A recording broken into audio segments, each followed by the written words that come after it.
예, 오늘 하나님께서 우리에게 주시는 말씀은 에베소서 5장 3절에서 7절까지 말씀입니다. 에베소서 5장 3절에서 7절까지 말씀 제가 봉독해 드리도록 하겠습니다. 음행과 온갖 더러운 것과 탐욕은 너희 중에서 그 이름조차도 부르지 말라. 이는 성도에게 마땅한 바니라. 누추함과 어리석은 말이나 희롱의 말이 마땅치 아니하니 오히려 감사하는 말을 하라. 너희도 정녕 이것을 알거니와 음행하는 자나 더러운 자나 탐하는 자 곧 우상숭배자는 다 그리스도와 하나님의 나라에서 기업을 얻지 못하리니 누구든지 헛된 말로 너희를 속이지 못하게 하라. 이로 말미암아 하나님의 진노가 불순종의 아들들에게 임하나니 그러므로 그들과 함께 하는 자가 되지 말라. 아멘.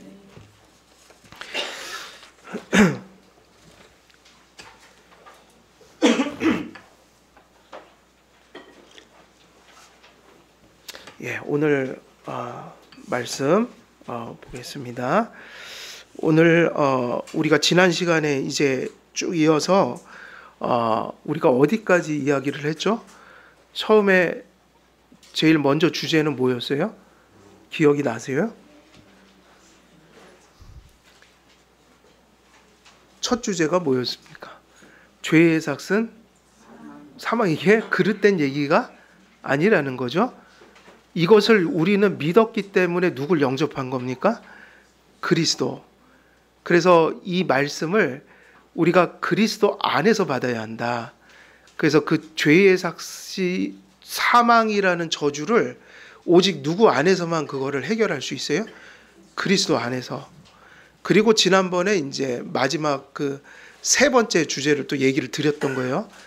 이게 다 이렇게 주제가 흘러가고 있는 겁니다. 세 번째 주제가 뭐였죠? 세 번째 주제가 뭐였어요?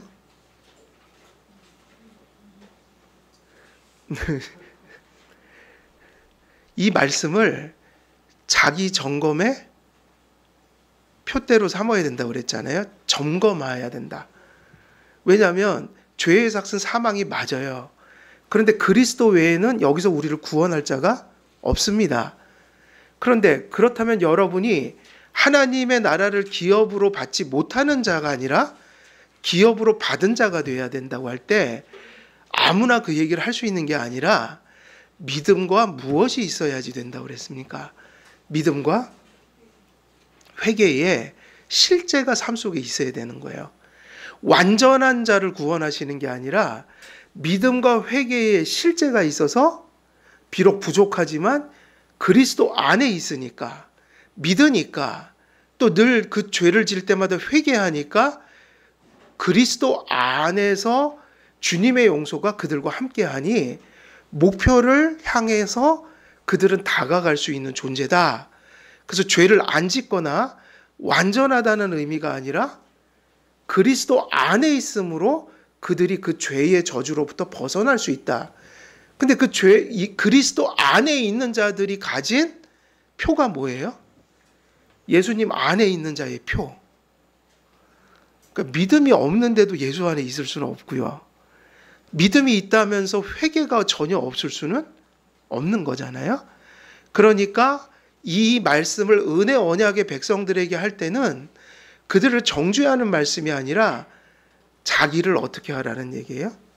점검하라. 그래서 내 안에 뭐가 있는지를 자꾸 확인하라는 겁니까? 믿음, 그리고 회개. 이거의 실제를 다시 한번 확인하면서 그래, 나는 그리스도이냐. 그러니까 이렇게 살면 안 되겠지 하고 가는 게 정상이라는 얘기예요. 우리가 거기까지 말씀을 드렸고 이제 나머지 부분 이제 정리를 해야 되는데, 우리가 사도 바울이 교회의 기초를 놓던 그 시대에 5장 5절 그 말씀은 정황적으로 몹시 그 시대에 필요했던 말씀이며, 그리고 이 시대의 정황이 어떠했는지 배경을 알고 나면 그 일들이 계속 반복되고 있구나. 시대가 흘러도. 그러니까 우리가 요한계시록 설교 들을 때 소아시아 7교회 들으면 정말 처절하잖아요. 그 종말론적 싸움이라는 게 처절하다고요? 믿음 생활 이거 쉬운 거 아니구나. 그렇죠? 믿음 생활은 쉬운 게 아니에요. 성경이 그렇게 얘기하기 때문에 우리도 그걸 받아들여야 돼요. 근데 왜 그 길을 가는 거죠? 그 길 외에는 살 길이 없으니까 그런 거예요.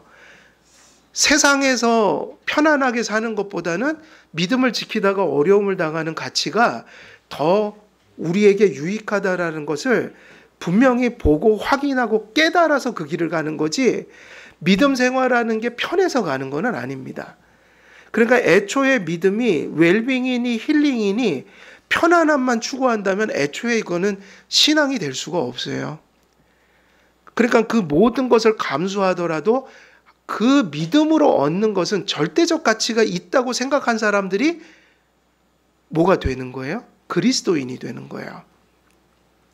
그래서 소아시아 7교회 이야기를 들으면 처절하죠.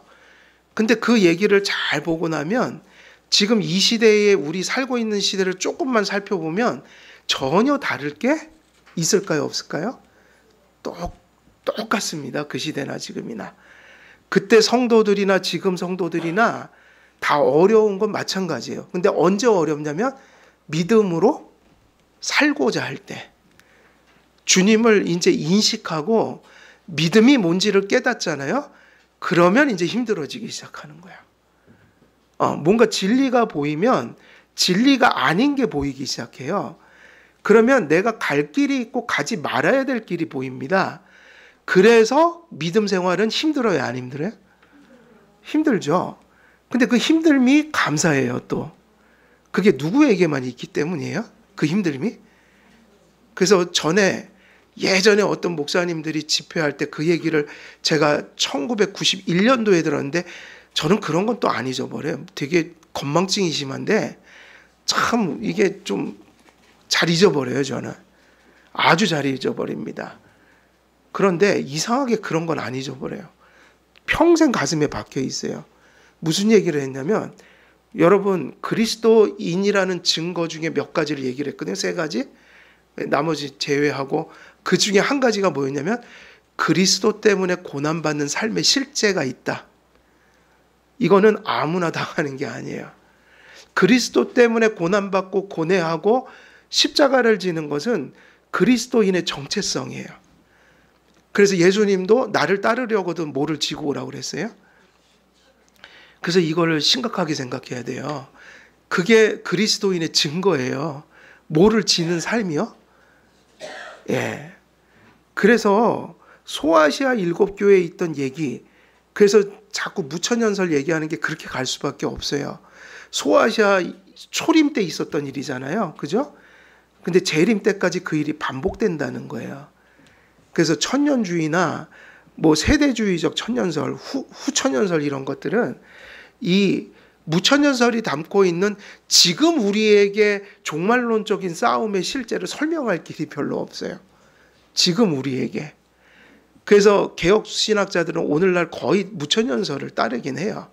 물론 전천년설을 따르는 분도 계시긴 하지만, 그래도 어쨌든 우리 교회는 무천년설을 중심으로 다 설교를 하기 때문에 그걸 받을 수밖에는 없어요. 그냥 개인적으로 나는 천년주의로 가겠다 그러면 개인적으로 가지고 계신 건 뭐 그건 어쩔 수가 없는 거지만, 우리 교회가 공식적으로 가르치는 건 무천년설 입장에서 가르칩니다. 그건 인식하고 가긴 해야 돼요. 그래서 우리가 소아시아 7교회 시대나 지금이나, 그래서 지금 우리가 이 시대에도 배도하는 사람들이 있을까요, 없을까요? 배도하는 사람들 있어요, 없어요? 소아시아 7교회에 배도하는 일이 많았죠? 지금도 있어요. 근데 지금도 처절한 믿음의 싸움을 싸우면서, 그러니까 소아시아 7교회처럼 핍박의 시대가 아니니까 싸우는 방식이 달라요. 내용도 다르고. 그렇지만 여전히 지금도 믿음대로 말씀을 하나님 말씀으로 믿고 사는 사람들은 처절한 싸움을 싸우고 있다고 봐야 합니까? 없다고 봐야 합니까? 사실은 지금 믿음 없으면 신앙생활 못합니다. 환경이 그래요. 다시 말하면 그때나 지금이나 똑같다는 거예요. 믿음을 지키는 일은 처절한 싸움이에요. 그리고 지금 이 시대에도 우리는 인지하지 못하지만 수많은 사람들이 배도를 하고 있다고요. 신학적인 배도, 실천적인 배도, 다 이건 존재하는 거예요. 근데 우리의 수준이 너무 낮아져서 배도를 배도라고 얘기하지 않고 있을 뿐이에요. 이해가 되시나요? 무슨 얘기인지? 그래서 그런 것들이 초대교회처럼 원색적으로 드러나지 않으니까 사실은 위험한 시대라고요. 심지어는 교회 안에서 배도적인 행위를 해도 목사도 그걸 지적을 안 하는 시대가 됐다니까요. 그래서 여러분이 여러분의 영혼을 지키고 가야 돼요. 이해가 됩니까? 그걸 교회가 드러내줘야 되는데 지금 이 현대교회는 배도가 뭔지도 잘 이해를 못하고 있어요. 그런 배도적인 현상이 일어나도 목사들도 말을 해요, 안 해요? 안 한다는 얘기예요. 자유주의라는 게 만연하다고 했죠, 지금? 자유주의가 왜 우리가 자유주의를 그렇게 배척하죠? 뭐를 안 믿기 때문이에요? 그들의 신학의 원리는 성경이 아니라고요. 인간의 이성이지. 그래서 지금도 수많은 자유주의 교회들은 윤리나 도덕이나 철학이나 인문학을 가르쳐요. 뭐를 안 가르쳐요? 성경의 기준을 안 가르친다고요. 자유주의 목사는 그걸 가르칠 수가 없어요. 자유주의 자체가 성경을 안 믿기 때문에. 여러분들은 행복한 줄 아셔야 돼요. 왜 그러냐면 여러분들은 적어도 우리 교회 오시기 전에도 적어도 성경은 하나님 말씀이라고 믿는 곳에서 시작했죠. 근데 그것조차도 지금은 다수가 아니라고요. 여러분들 지금 모르고 계세요. 신학교를 따지면은 자유주의 학교가 훨씬 많아요. 그걸 아셔야 돼요. 여러분들이 그냥 보수적인 환경 속에서 신앙생활에 오니까 자유주의 하면 그게 저 멀리 있는 것처럼 느껴지는데 엄청난 다수의 학교들이 자유주의를 가르친다고요. 그리고 지금 보수주의 학교에도 슬슬 누가 넘어오고 있어요? 자유주의자들이, 사상들이 들어오고 있다고요. 그래서 특히 성경신학이라는 것이 그런 것들 그 범주 안에서 이런 것들이 더 심해요, 사실은. 조직신학으로 아주 대놓고 가르치는 건 힘들거든요. 그래서 지금은 모든 게 다 잘못된 건 아니지만 모든 것들이 분별하지 않으면 참 어려운 시대가 돼서 분별력을 가져야 된다. 분별력을 가져야 된다. 그래서 이 말씀이 쓰여질 때 정황이 뭐였냐면 6절에 보면 무슨 말씀이 나오죠? 누구든지 헛된 말로 너희를 어떻게 하지 못하게 하라? 이게 지금이나 과거나 다를 게 없다는 얘기예요. 누구든지 너희를 어떻게 하지 말라? 근데 무엇으로 속인다고 그랬어요? 헛된 말이에요. 언제나 사상과 언어와 말로 들어와요. 속이지 못하게 하라. 이 헛된 말이 이 당시에 뭐였을까요? 이 헛된 말이 뭐였을까요? 헛된 말은 이 주석가들 그리고 이 시대의 정황을 살펴보면 이 시대는 헛된 말은 뭐를 가리키냐면 영지주의를 가리킬 확률이 높아요. 영지주의가 초대교회 때 가장 극심한 이단이었어요. 왜냐? 초대교회 때 헬라 철학이, 그러니까 그리스라는 나라에서, 그죠? 로마 그리스가 지배하고 있었잖아요. 우리가 지금 알고 있는 철학자들이 다 어디 사람들이에요? 그리스 사람들, 헬라 철학. 그러니까 뭐 신플라톤주의, 플라톤주의 이런 것들이 들어오면서 신학을 뭐가 잡아먹었냐면 철학이 신학을 잡아먹어 버렸다고요. 저는 그런 확신은 있어요. 지금 인문학을 강조할 때는 조심스럽게 접근해서 바른 유익을 받아야 돼요. 근데 인문학은 왜 읽어야 될까요? 여러분, 인문학 책들이 지금 다 계몽주의, 포스트 모더니즘 이것이 훨씬 많다고요. 이런 거에 전제를 두고. 그래서 제가 읽은 인문학 책은 거의 다 진화론을 기정사실로 믿는 사람들이 쓴 책들이에요. 그럼 인문학 책을 왜 읽죠? 저는 읽어야 될 필요는 있다고 봐요. 근데 어설프게 읽으려면 안 보는 게 낫다고 봐요. 그러면 인문학 책을 어떻게 봐야지 바르게 보는 걸까요? 저는 인문학 책은 이런 이유로 보는 거예요. 지금 세상이 어떻게 돌아가고 있는지를 이해하기 위해서. 그리고 두 번째, 인문학자들이 잘하는 거 하나가 있어요. 답은 완전히 비성경적인데 적어도 뭐는 되게 잘해요? 질문을 잘 던져요. 세상의 문제도 잘 보고 뭐 이게 문제야 저게 문제야 그렇게 하기도 하고 질문을 던진다. 근데 그 질문들은 되게 심오한 질문들이에요. 우리가 살아가는 인류에게 인간이니까 야 어디로부터 와서 어디로 가는 거지? 그럼 인문학을 자꾸 읽으면요 그런 질문들이 자꾸 생겨요. 그럼 그런 거는 좋다. 왜냐면 질문을 던져야 될 거 아니에요? 인생이 막 갈 수는 없잖아요. 근데 그 질문이 잘못된 건 아니잖아요. 그렇죠? 어디서 와서 어디로 갔지? 근데 인문학자들이 한 번이라도 제대로 된 질문을 답변을 해줘요? 어디로 가야 될지는 하나님밖에 몰라요. 그러니까 인문학을 보면서 인생이 뭔지 세상이 뭔지 그러니까 적어도 지금 우리가 살고 있는 사람들이 무슨 생각하면서 이 세상이 어떻게 돌아가는지를 인문학 책을 보면 훨씬 더 이렇게 세밀하게 알 수가 있지만 이분들 인문학 책에는 항상 질문이 던져져요. 그럼 그 질문도 받을 수 있어요, 없어요? 받을 수 있죠. 근데 답은요, 인문학으로 하면 큰일 납니다. 답은 뭐로 해야 돼요? 그렇죠. 그들이 질문하면 인생이 어디서 와서 어디로 가나? 그러면 우리는 하나님 말씀으로 돌아와서 그치, 어디로 가서 어디로 가냐? 중요한 질문이지. 근데 성경은 뭐라고 하지? 그래, 성경은 이렇게 얘기해. 이렇게 하면 좋은 거예요. 그게 쉽지 않아요. 그러니까 조심해야 된다는 거예요. 그래서 영지주의자들을 가리키는데 이들이 그러니까 이 영지주의가 기독교로 들어와서 교리를 어떻게 바꿔놨는가? 어떻게 바꿔놨을까요? 영지주의는 이원론 사상이에요. 그래서 신도 두 가지를 나누죠. 악신과 선신이 팽팽하게 싸우면서 긴장하면서 대를 이어서 세상이 돌아간다. 근데 우리는 그러지 않아요. 마귀는 신이 아니에요. 신은 누구밖에 없어요? 하나님이요. 악은 하나님과 대를 이루는 게 아니에요. 하나님 주권 아래에 있지. 그 이원론 그리고 영육 이원론. 육은 악한 거고 또 뭐는 선한 거예요? 영은.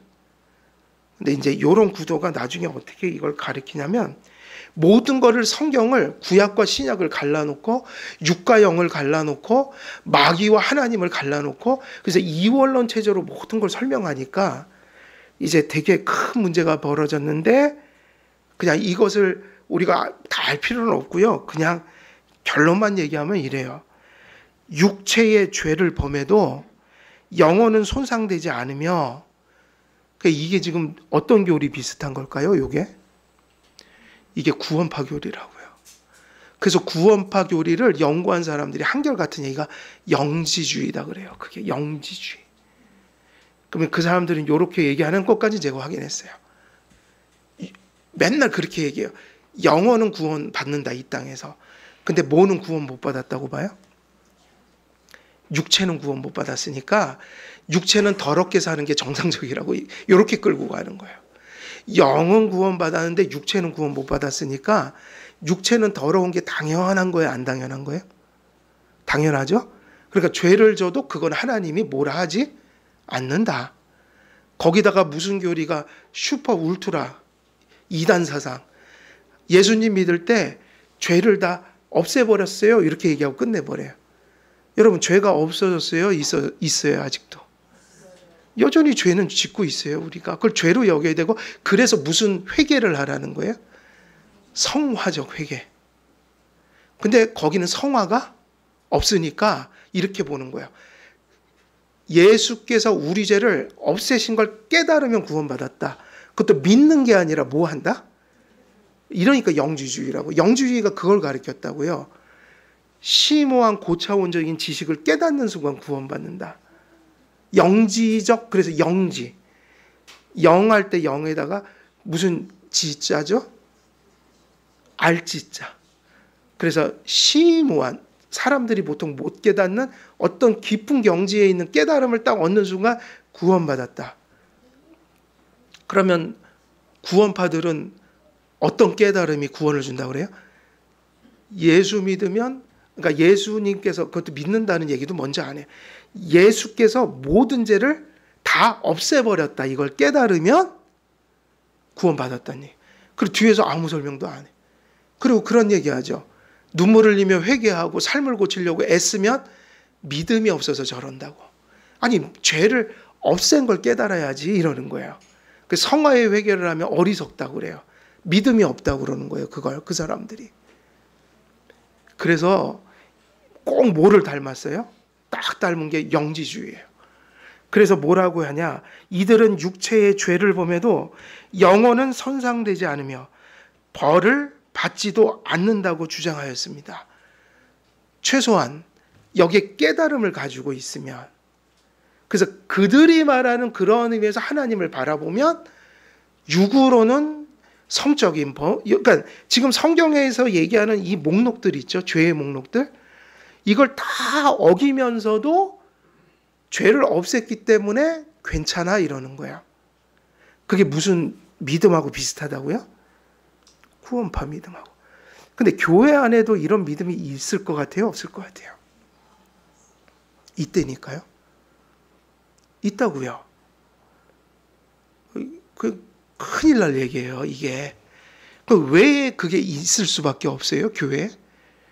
그런 게 왜 교회까지 들어왔을까요? 구원파들이 전해주지 않아도 그냥 스스로 가진 거예요. 왜 그렇죠?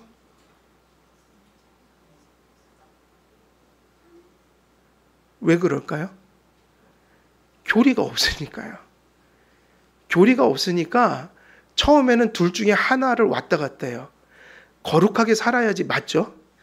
그러니까 목사님들이 거룩하게 안 살면 큰일 납니다. 그러니까 거룩하려고 막 노력하는데 완전주의에 빠져요. 율법주의에 빠져요. 근데 가다가 절망해요, 안 해요? 그렇게 살지 못하는 나를 인정할 수밖에 없죠. 그러면 안 되네. 목사님은 거룩하게 살려는데 안 되네. 그럼 이제 혼자 왔다 갔대요. 로마서 갔다, 야고보서 갔다. 행위로 구원받는 게 아니에요. 믿음으로 구원받아요. 그럼 그때는 막 또 이제 자유함을 얻다가 야고보서로 가면 또 갑자기 또 행함 없는 믿음은 죽은 믿음이래네. 그러면 이게 나 어떻게 그러는 거예요? 나 어떻게? 그러다가 왔다 갔다 하다 나중에 붕괴돼 버려요. 이것도 아니고 나도 에라 모르겠다.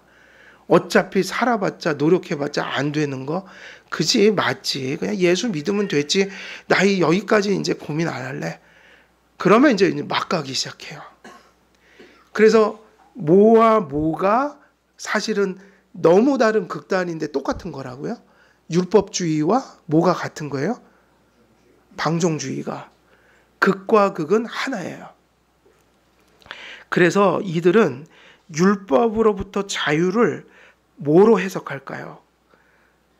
우리도 율법으로부터의 자유를 얘기해요, 안 해요? 그래서 율법으로부터 자유가 뭐죠? 우리도 이걸 얘기하니까 스스로 정의할 수 있어야 된다고요. 율법으로부터 자유는 기독교 강요에서 이미 얘기를 했죠. 여러분이 율법으로부터 자유하다는 건 도대체 뭐가 자유하신 거예요? 첫째, 율법의 행위로 율법을 공로 삼아 구원받는 길에서 벗어났다는 거예요.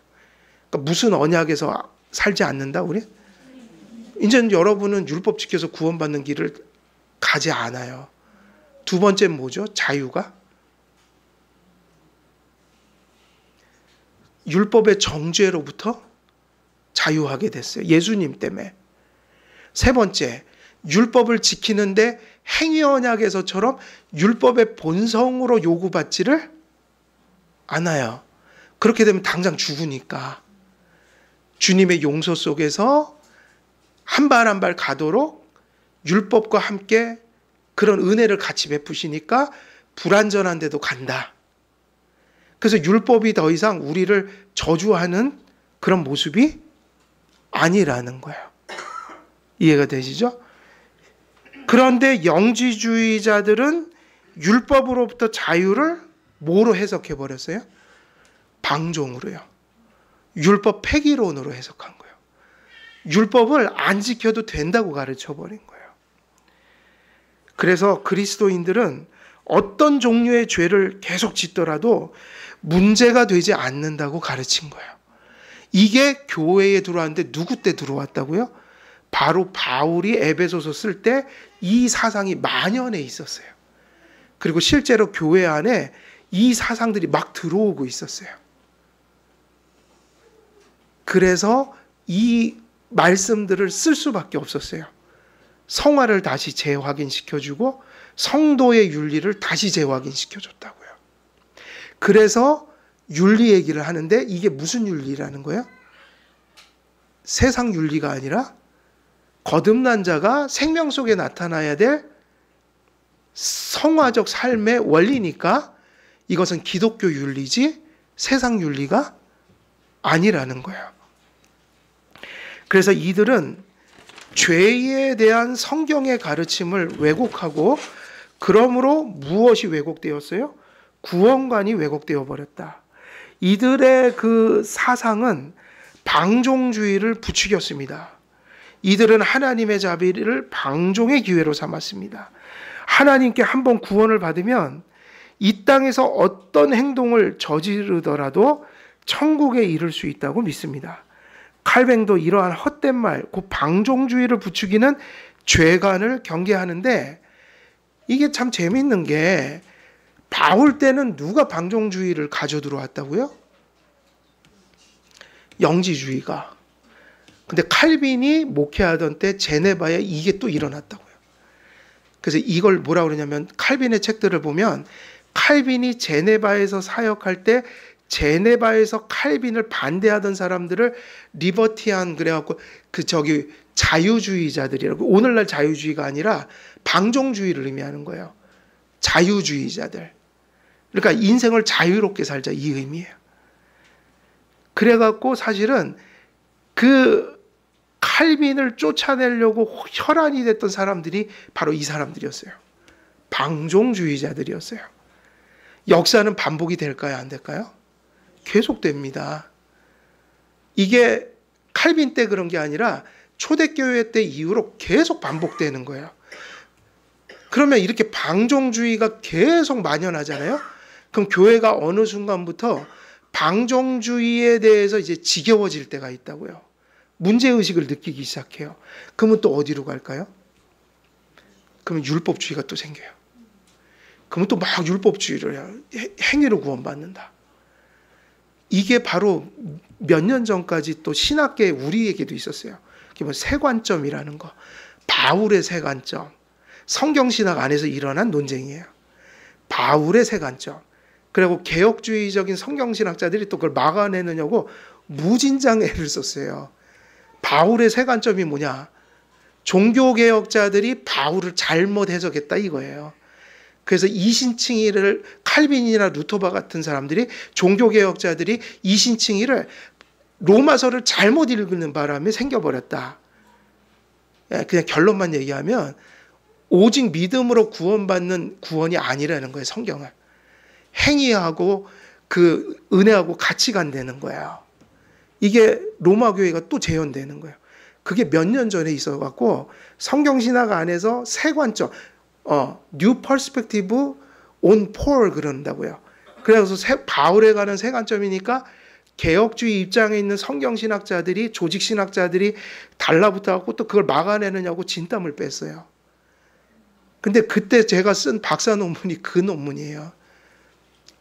제가 쓴 논문이 세 관점을 가르치는 신학자를 반대하는 논문이라고요. 그러니까 그걸 쓰면서 제가 그 생각을 한 거예요. 아니 500년 전에 끝났는데 이게 500년 전에 끝났는데 이 얘기가? 근데 지금 또 이게 슬슬 교회로 기어 들어오네?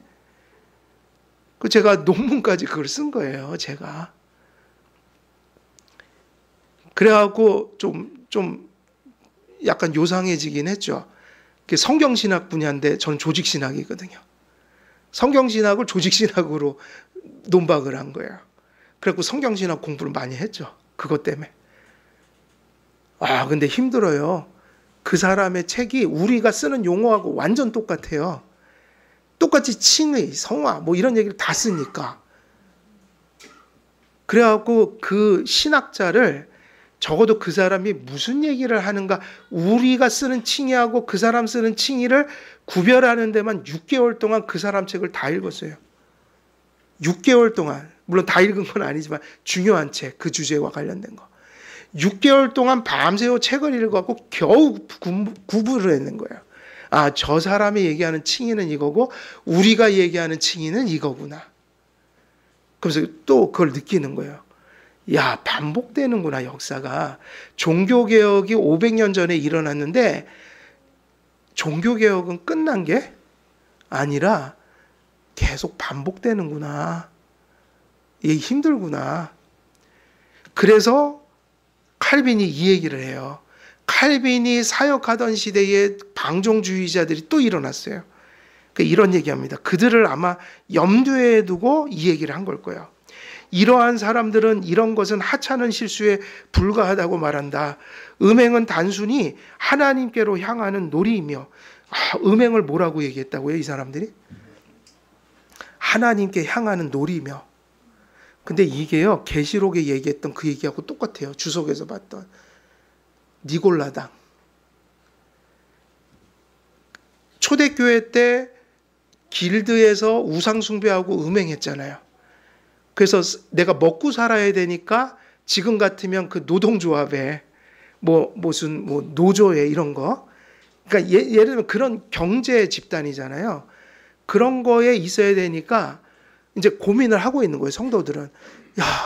내가 먹고 살긴 해야 되는데 갈 때마다 우상숭배, 갈 때마다 이건 대놓고 막 입에 담을 수 없는 성적인 방종을 저질러. 이거 내가 예수님 믿으면서 이러면 되나? 그랬더니 니골라당이란 게 생긴 거예요. 지도자들이, 거짓 교사들이. 뭐라고 가르쳤다고요? 그런 거는 하는 게 잘못된 게 아니야. 오히려 그걸 해봐야지 사단의 본질을 알게 되고, 그런 걸 경험함으로 우리가 지피지기면 백전백승이라고 해갖고 그걸 내가 체득해갖고 또 그것이 어떤 것인가 생각해 보는 거지, 그걸 무조건 안 된다고 그러면 그 속이 좁은 거야, 이렇게 가르쳤어요. 그게 더도 덜도 아니라 니골라당이었어요. 그래갖고 요한계시록에서 난리가 난 거예요, 그 교회들이. 그러니까 이 사람들 얘기를 들으면 꼭 니골라당 얘기하고 다를 게 없어요. 이 얘기를 한번 들어보세요. 음행은 단순히 하나님께로 향하는 뭐다? 놀이다. 그 신앙생활은 장난으로 하면 안 됩니다. 그 장난으로라도 그 사주팔자 이런 거 보지 마세요. 예? 신문 같은 거 볼 때 자꾸 유혹 느끼시죠? 제가 돼지띠인데 돼지띠 나면 괜히 보고 싶죠? 보지 마세요. 하나님은 그거 다 보고 계십니다. 그거를 생각하는지 안 생각하는지. 그런 미신, 우상단지는 근처도 가지 마세요. 재미로 하는 사람 너무 많아요. 요즘에 젊은 사람 타로 좀 치고, 요즘에 좋은 직장이에요. 타로 좀 치는 거 기술 배워갖고 이렇게 카페 하나 하면은요 돈 잘 번대요. 은혜의 법 아래에서는 하나님께 그렇게 잔인한 분이 아니시다. 하나님께서 우리 자신을 죽이는 사형 집행자로 만들지 않으셨다. 본성의 연약함이 우리를 변호해 주고 있다. 근데 이 얘기가 오늘 보면 딱 맞는 게, 여러분 이 죄를 짓고도 회개조차 안 하는 사람이, 그런 사람에게 하나님이 너그러운 하나님이 될 수 있을까요? 지금 여기서 그 얘기잖아요. 안 죽는다 이 얘기잖아요.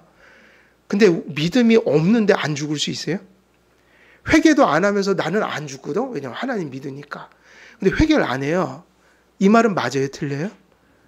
적어도 회개하면서 하나님이 날 붙들어 주시고 계시구나, 이건 맞는데 회개가 없는데 내가 안전한 곳에 있다고 얘기하는 거는 맞아요, 틀려요?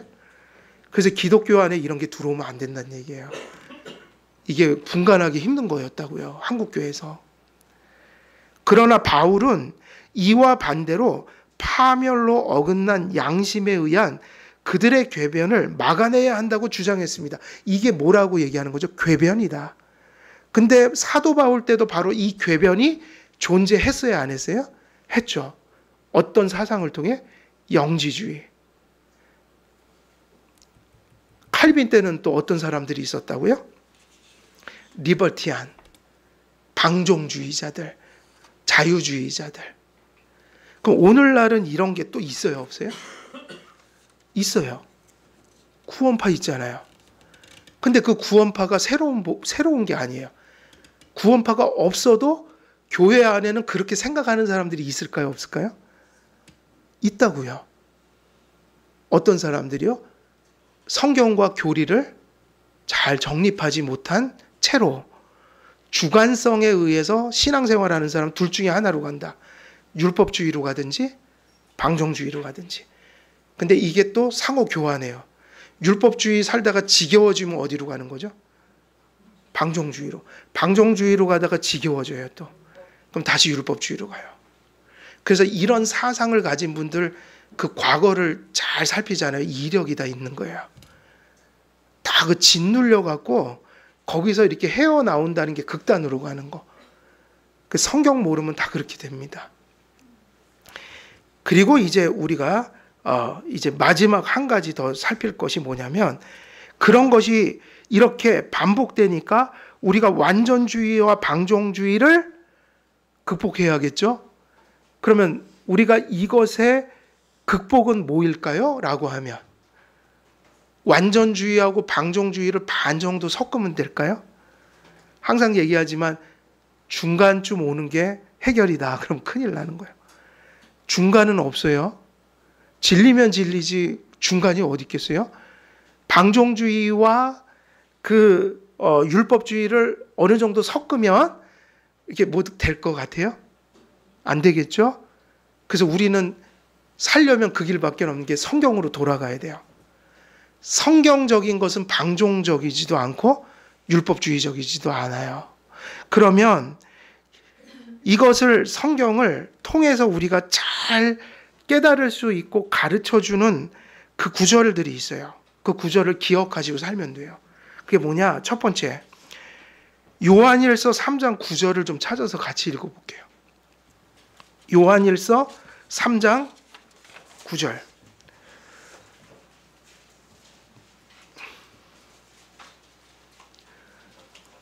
요한일서 3장 9절 같이 읽겠습니다. 시작.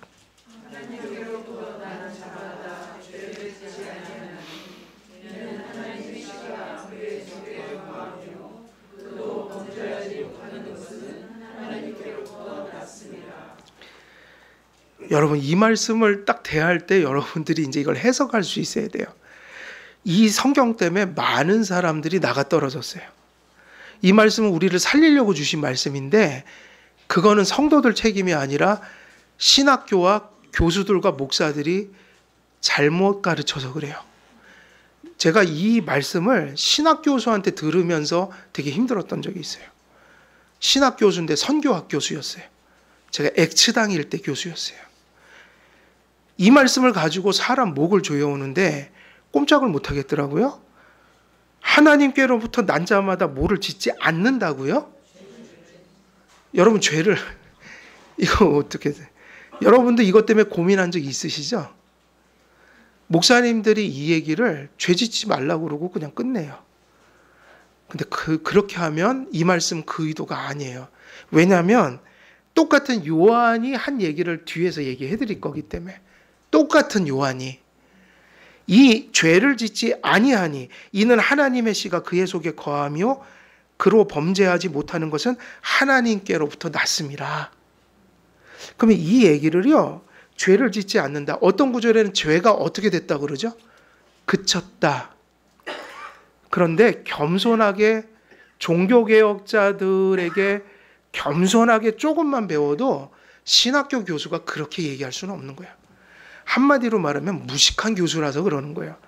역사를 돌아보지 않는 교수다. 성경을 제멋대로 해석한다. 왜냐? 종교개혁과 우리의 신앙 고백들 속에는 이게 다 설명이 돼 있다, 안 돼 있다? 돼 있다고요. 여러분, 죄를 짓지 않는다. 죄가 그쳤다는 건 우리 안에 죄 자체의 실제가 없다는 거예요. 그게 아니라 죄를 짓지 않는다는 이 강력한 표현은 죄의 어떤 차원에서 죄를 짓지 않는다고 얘기한 걸까요? 죄의 지배력 차원이에요. 이거를 주석과 기독교 강요나 그들의 설교 속에 종교개혁자들의 가르침 속에 이미 다 정리가 돼 있다. 계속 반복해서 보는 얘기들이에요. 죄의 여죄와 죄의 지배력을 구분했다고요. 그래서 하나님께로부터 난 자마다 사실은 뭐의 지배를 받으면 안 돼요? 이거를 분명히 하시고 가면 되는 거예요. 죄의 지배력 속에 있지 않다는 의미입니다. 죄의 지배력 안에 있는 불신자처럼 성도들은 죄를 결코 대하지 않습니다. 그래갖고 어제 장로교 목사도 아니고 침례교 목사 책이지만 교인의 교인 자격에 보니까 거기도 무슨 얘기가 나와 있어요? 성도의 교인 자격 속에 하나가 죄와 모하는 자다? 죄를 짓지 않는 자가 아니라 죄와 투쟁하는 실제가 있는 사람이 성도가 될 수 있다. 그러니까 죄는 짓는데요. 죄를 지배받고 짓는 게 아니라 그걸 안 지려고 투쟁하는 마음을 주시고 지고 그거를 넘어져도 회개하는 마음을 주시고 또 하나님은 이미 우리에게 은혜를 주셔서 완벽하게 살지 못해도 한 발 한 발 어디를 향해 가는 삶은 있는 거예요.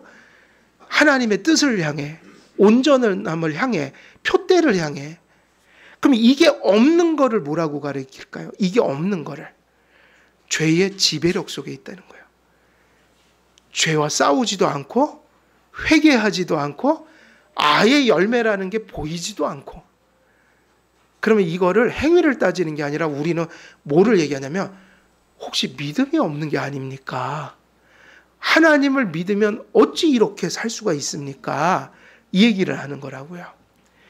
그러니까 죄를 짓지 아니하나니 하나님께 난 자마다 이 얘기는 하나님께 난 자마다 뭐의 지배력 속에서 벗어났다는 얘기예요?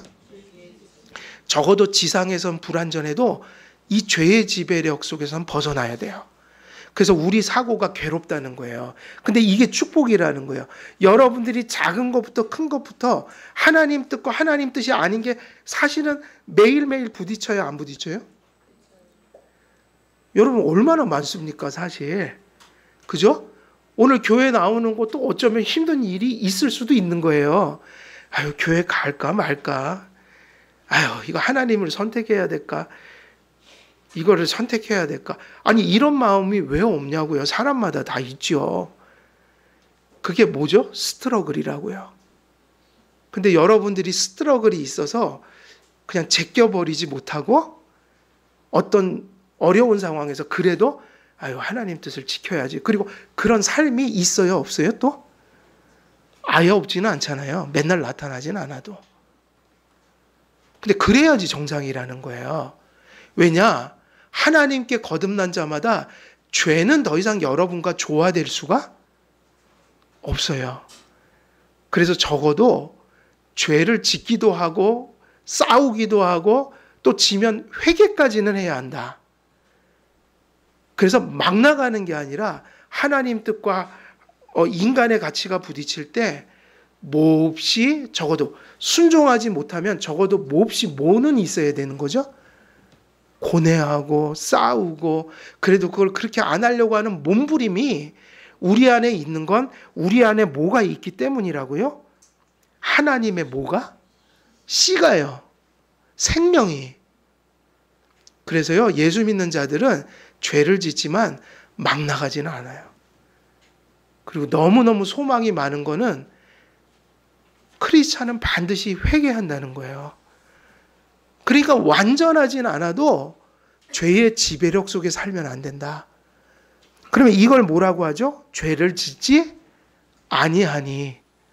요것은 그런 맥락에서 우리에게 전하고 있는 거예요.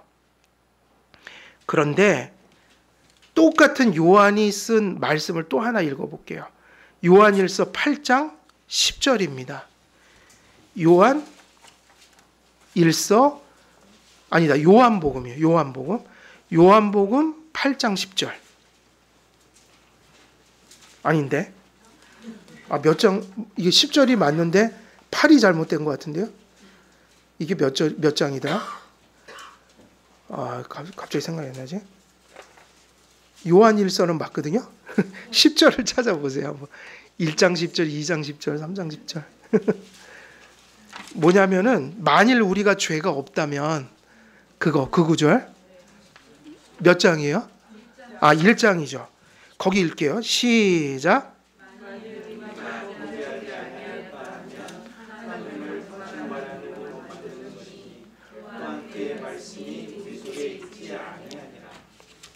자, 앞에서 하나님께로 난 자마다 죄를 짓지 아니한다고 했죠. 똑같은 요한이에요. 근데 동일한 사도가 지금 뭐라고 하냐면 반대를 또 얘기해요.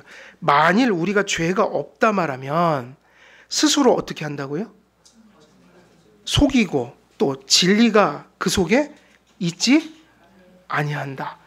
근데 진정 진리가 있는 사람은 뭐를 자백하는 거예요?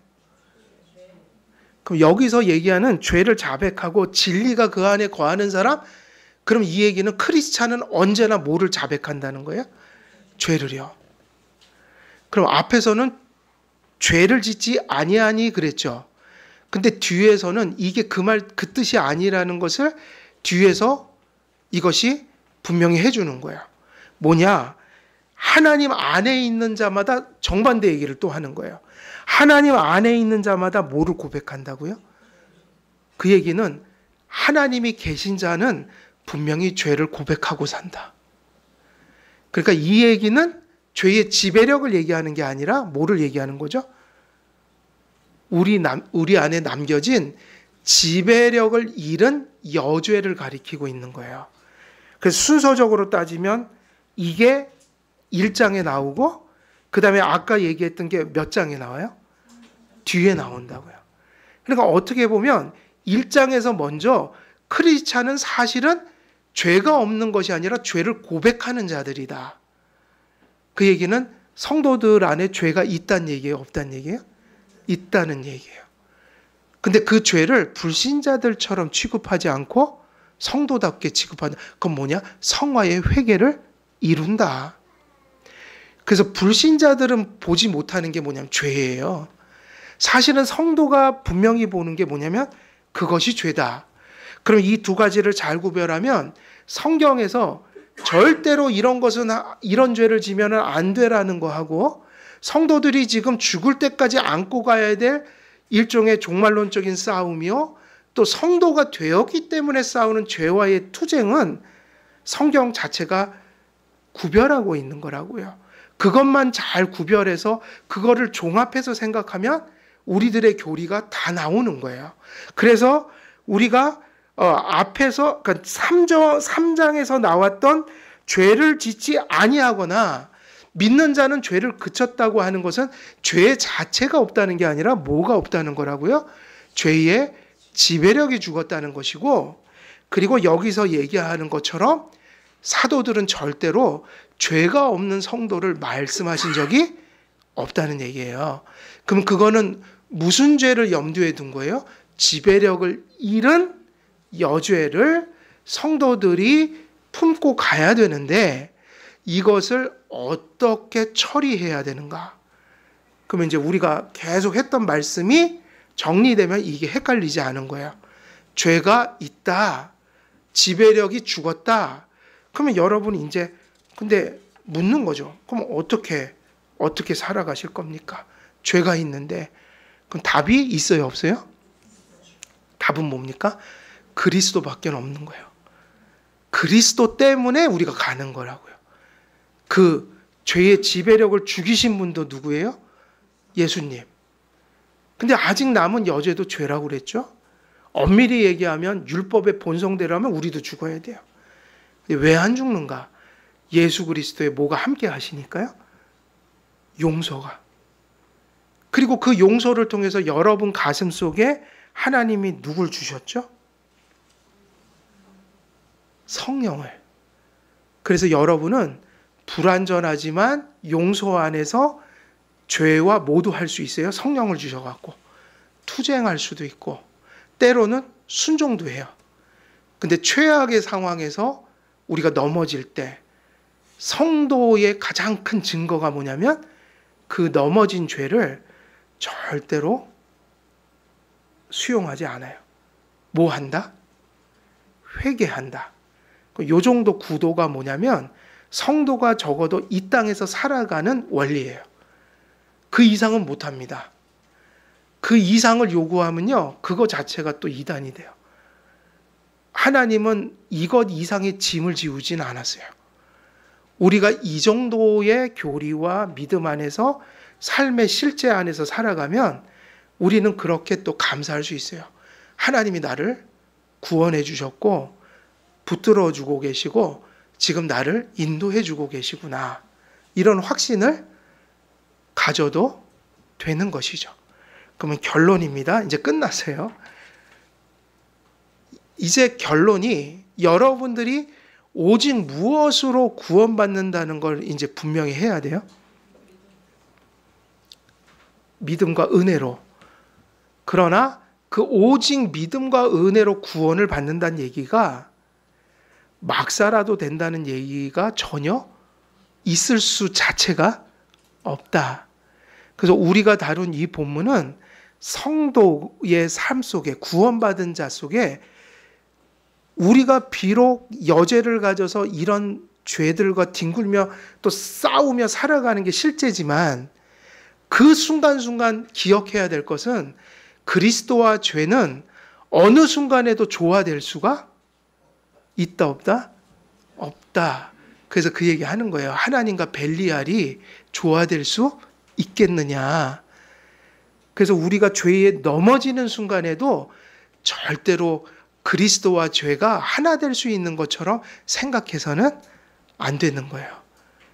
이게 어려운 것이 죽을 때까지 죄를 품고 살아야 되니 죄하고도 좀 화해하고 싶은 마음이 얼마나 많겠어요. 근데 안타깝게도 성경은 뭐라고 가르치냐면 죄하고는 절대로 화해하지 마십시오. 죄와는 불화를 해야 돼요. 왜냐? 조화되지 않기 때문이에요. 이 의식이 오직 은혜로 구원받는 의식을 흐트러 놓지 않습니다. 이게 자연스럽게 사고가 돼야 성도의 삶을 살아갈 수가 있는 거예요. 그래서 이 말씀 속에서 주시는 이 본문의 말씀과 교리들이 너무너무 중요한 것들이라는 거 다시 한번 말씀드리면서 이 교리 잘 정립하고 또 가슴 속에 품고 여러분들이 죽을 때까지 싸워야 될 그 여죄와의 싸움 잘 싸워가시는 여러분 되시기를 우리 주 예수 그리스도의 이름으로 간절히 축원드립니다. 은혜로우신 아버지 하나님, 오늘도 주님의 본문을 붙들고 또 하나님의 말씀과 또 교의들을 전달하였습니다. 이 말씀들이 가슴 속에 뿌리 내리고 기억되고 또 열매 맺혀져서 이 말씀을 붙들고 죄와의 선한 싸움을 또 종말론적인 치열한 싸움들을 잘 싸워가는 한길교회 모든 성도님들 될 수 있도록 하나님 함께하여 주옵소서. 감사드려오며 우리 주 예수 그리스도의 이름으로 기도드리옵나이다. 아멘.